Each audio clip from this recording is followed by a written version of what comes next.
Good morning. Guess what I'm still working on? Not the combine, but the corn head. So on each row, there's a plug like this, and I'll shine the flashlight in there. Hopefully you guys can see, but there's a gearbox under there. And what I'm doing is going down and checking the gearbox oil in all of those. Now, these do not take gear oil, they take grease. Specifically, they take corn head grease. It's just a lot thicker grease that, from my understanding, liquefies when it heats up and it turns back to solid when it gets cool. But down in there, there's a little shaft on that gear there, and you really want the grease to be right up to the bottom of that shaft, which you can see grease. It's hard to get the camera to show it, but you can see grease in there. It's definitely not empty, but it is a little bit low. So put a little bit of grease in. There's a grease fitting on the bottom of the corn head. So I'm gonna go ahead and put about 10 pumps in and then come back up here and check it. So here's a little bit better view. That's the gearbox right there. And you can kind of see where that plug goes up in the head. And then not that grease fitting, that's for the clutch. But that one right there is the grease fitting that goes to that gearbox. So that's what I'm gonna grease. So I didn't record it, but I've got the rest of the corn head grease, or special grease. Normally the grease I use is number 2 grease. This is number 0, I guess. It's corn head grease, and it costs about 3 times what normal grease does, of course. But it took me about 3.5 tubes to do 6 gearboxes, which doesn't sound great to me. They were obviously quite low, but who knows the last time they got checked. You know, it's the first year I've had this head, so I don't really know how well kept it was. I don't know who had it before me. They had several of them on the lot when I got it, and this seemed to be the one in the best shape. So I'm gonna fire it up and make sure everything runs right. And fire the head up. So it looks like everything's running good. Everything sounds good. None of the chains have any slop in them, it doesn't look like. They're all adjusted to what I thought looked right. Let's speed it up here. So yeah, none of the chains have any slop. Nothing's making any noise, so until I nose it in the cornfield, as far as I know, it's working fine. For those who don't know how a corn head works, you can see those right in there, that little gap. There's 2 rollers in there, side by side, and they've got fins on them that turn extremely fast this way, and the corn stalk goes between that little slot there. Those pull the stalk down, and that gap in between there, on each side of that gap, that's called your deck plates, and that shears the ear of corn off, where the ear comes back and those chains carry it in, and they carry it into that auger there, and that auger brings it into the center of the machine. So ideally, you're only bringing the ear of corn into the combine, not the entire stalk. Now, you do get trash that comes in with that. A lot of times the tassels or some leaves, things like that, get sucked in. But generally speaking, you're not bringing the entire corn stalk in. So this head, and I don't have it hooked up right now, but it does have hydraulic deck plates on it, which what that does is that gap right there, it'll pinch it together or widen it out, which basically, if you're in better corn, you open them up a little bit, and if you're in corn with some smaller ears, you close them up. But if it keeps the ear from getting sucked all the way through and losing corn out in the field, it helps you get it all. But then if you're in good corn, you can kind of open them up a little bit. Otherwise, you'll start to push the corn over instead of pull the corn into the head. The combine feels so naked without a head on. It handles funny. It's just weird driving a combine with no head on it. But I'm gonna hook the bean head onto my pickup, pull it forward a few feet so I can put the bean head on this. I got a little bit of work to do on it. So, change of plans. That hay that I cut, the wind's died down enough that I think I can go rake it and it'll stay in a windrow today. So I'm gonna go rake that little bit of hay that I did cut and bale it up. And Jerry, the older guy that I farm with, which I will get into that in another video. That's a whole different video that I need to make to explain how I got started. There's a guy that got me started farming, and without him I wouldn't have been able to get started farming on my own. I'm not saying it's impossible for anybody to do it, but without his help, I more than likely wouldn't be farming. It just takes a lot of money, and he was able to loan me the equipment to get started, and he still owns half the equipment here. He owns well over half the equipment here, which I'll explain all that in another video, but I've farmed for 3 years now. I've been able to buy some equipment of my own, as well as still using some of his, but I farm his ground for him. It's still his crop. I just do the work. He's not in great health, so that's kind of our trade-off, as I farm for him, and in return I get to use his equipment to farm some of my own ground. And you know, in doing that, that's allowed me to get started and start to buy some of my own equipment and grow as well. And you know, he's just really been helpful to me, but I'll explain all that in a different video. But no, I do not own all the equipment at all, which that was kind of explained in my very first video, but if you guys want to go back and watch that, go watch that. It kind of explains it, but I would like to make a video going a little bit more in depth about how I got started. But in the meantime, gonna unhook the lawnmower wherever it's at. Yeah, right there. And hook onto the hay rake and go rake some hay. So we are unhooked from the lawnmower, ready to go rake hay. So how this thing works, it's ground driven. So those two tires drive a shaft, comes up here, turns that gearbox. That's really all there is to it. This engages or disengages that gearbox. If you want to go down the road, I usually take the PTO shaft off as well. And then to raise and lower it, you just crank these two up and down. And that's really all there is to it. This is a 5-bar rake, so it turns like this, and those little teeth just rake the hay over, and it's a side delivery rake. So I'll show you how that works. This is pretty thin hay, but right here's all it does. Takes the hay, throws it into a windrow. So yeah, that's about all there is to it. So it's gonna be some rough video because it's rough sitting on this tractor, but I can throw probably 5 or 6 windrows together.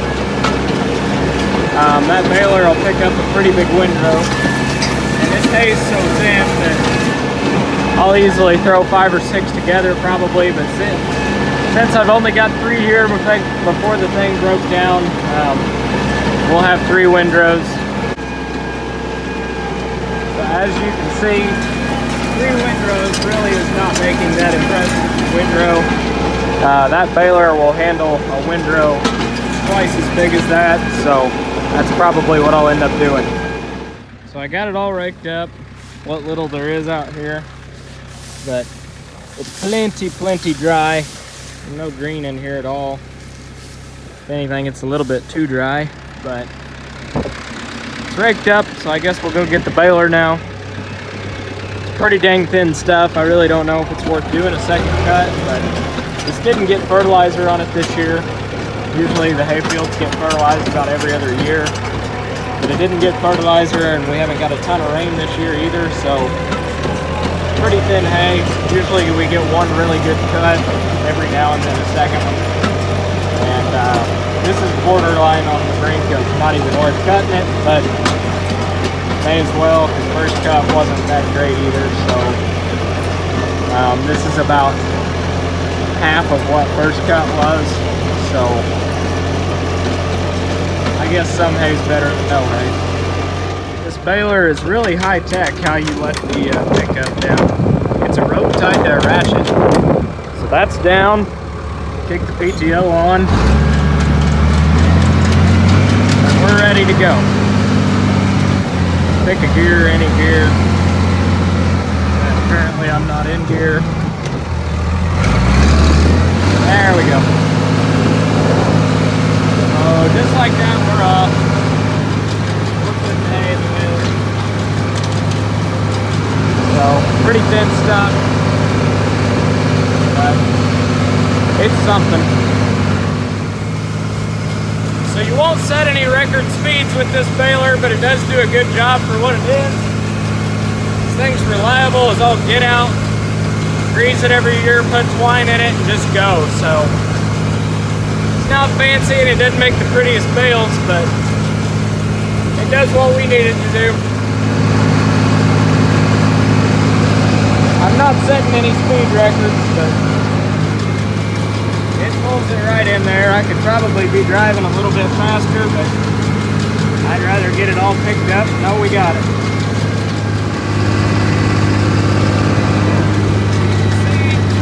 Right there, starting to build some pressure.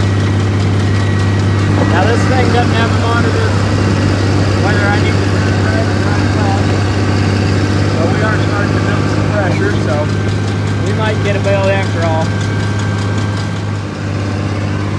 It's still got pressure, so I'll go ahead and string it.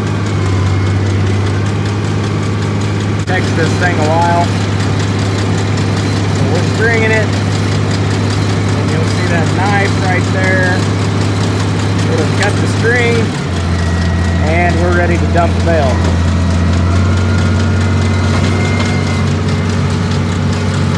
The bale's dumped. Go forward a little bit.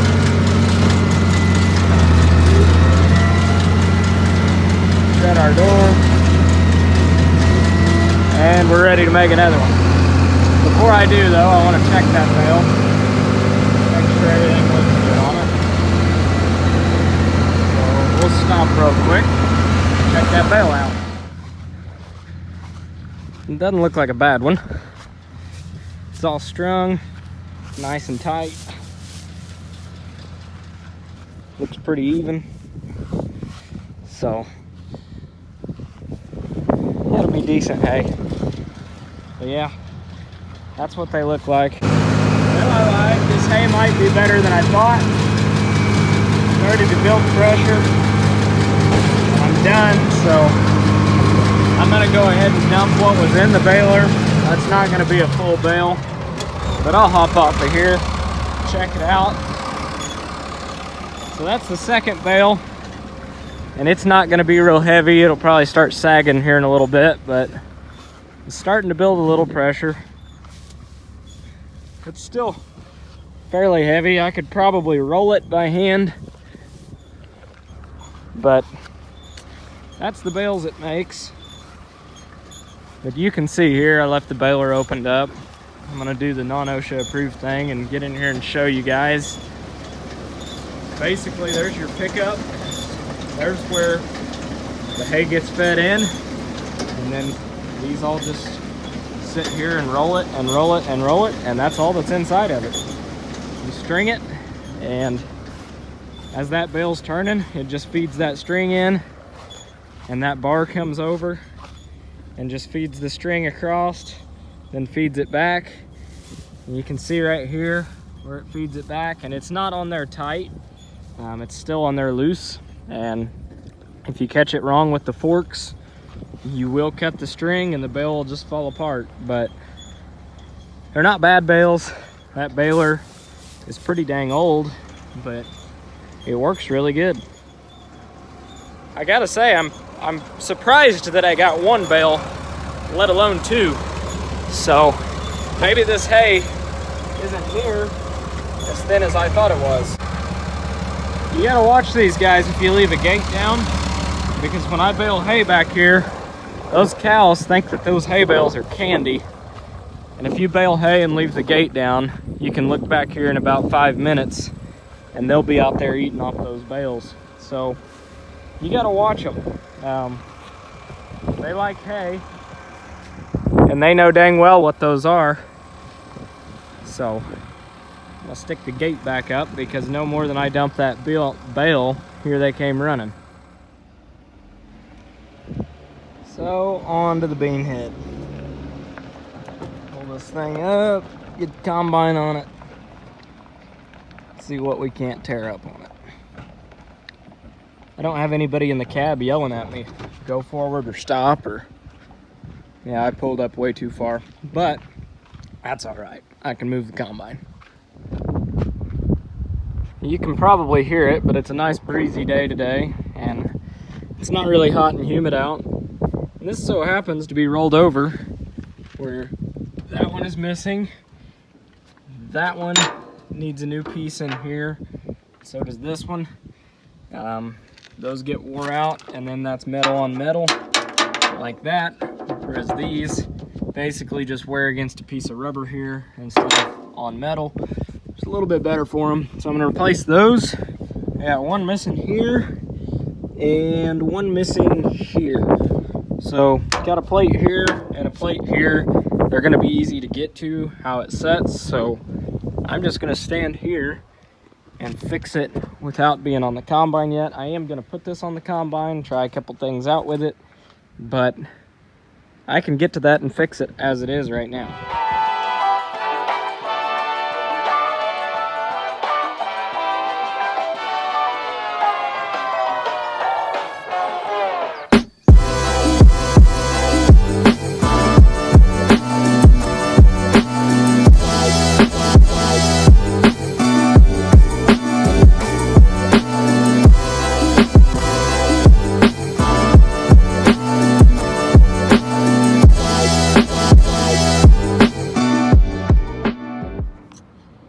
Still got to tighten that guy and that guy down. Didn't bring the Allen wrenches for it, but you can see in there, it's just a hairpin that holds those together. And then that little pin that goes through there keeps these from flying completely out or coming out too far, getting into the feeder house of the combine. But the way that works, you can kind of see there, it's not centered. So these things come out and grab the beans, grab the wheat, whatever you're cutting. And then as they come around towards the combine, they get pulled back in to the inside of this drum here in the auger. They get pulled back in, which lets go of the crop and lets the feeder house there on the combine grab it and pull it into the machine. So that's how that works. These are just cheap pieces of plastic here. Some of them are getting in kind of rough shape, but they're all still in one piece for the most part, so I'll let them go. This bolt here does not want to come out, so plan B, we're going to make it come out because it can't be tight if it's liquid. There were also complications with getting those two bolts out, so Milwaukee did it again. But anyhow, all of these are now in here, and these that were bad are now replaced with white ones, which basically is just the color of the plastic, I guess. So everything looks good in there. I put the two covers back on here and here, and then it's ready to hook up to the combine. So the bean head has been greased. Any parts that need replaced are replaced. Chains are oiled. Tension's good on them. The knife is good. Replaced a couple sickles that had nicks in them. But overall, it's in good shape. So I think that thing's completely ready to go.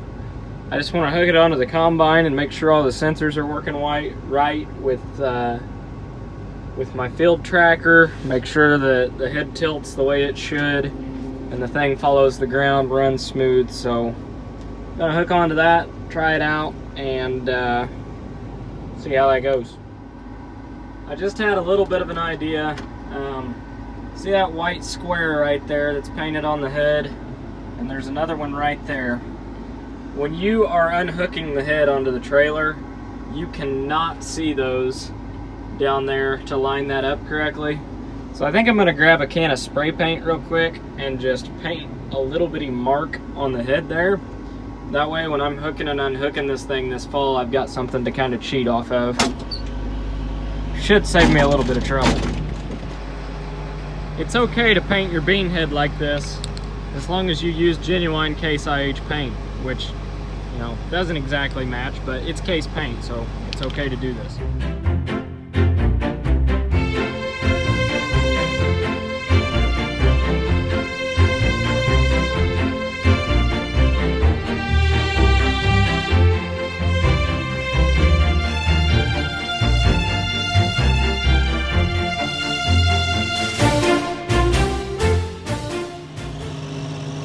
We're all hooked up.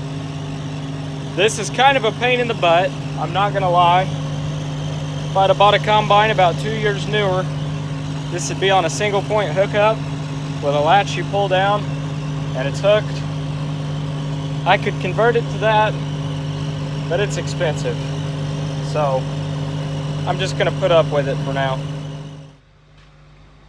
Parts out of the way. Didn't want to run my pickup over. Trying to finesse the combine out. Got new airlines on the semi. It's back today.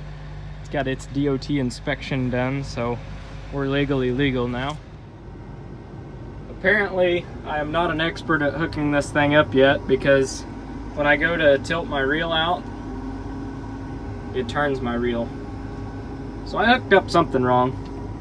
Does it go backwards? Nope, it lifts it. Yeah, something's definitely hooked up wrong here. I'm gonna go try and figure out what I did. One thing I notice is when I tilt the head now, the feeder house isn't making any noise. So that's a plus, because beforehand you could hear that thing with the door shut loud as can be. So throwing a little grease in there and oil in that definitely did the trick. Had a wire turned the wrong way, so connections are all right now. Fire the head up and set it down. And you can watch right there. It's set and level. And if I pull forward, it floats with the ground, which I really don't like doing this on concrete or on gravel. But the head's floating and contouring to the ground automatically, as it should. I'm going to turn my sensitivity over here down a little bit. I think it's a little bit jumpy, but all in all, works pretty good. Shut the head off and pull this up. You lift up on it and pull it backwards, and that's your reverser.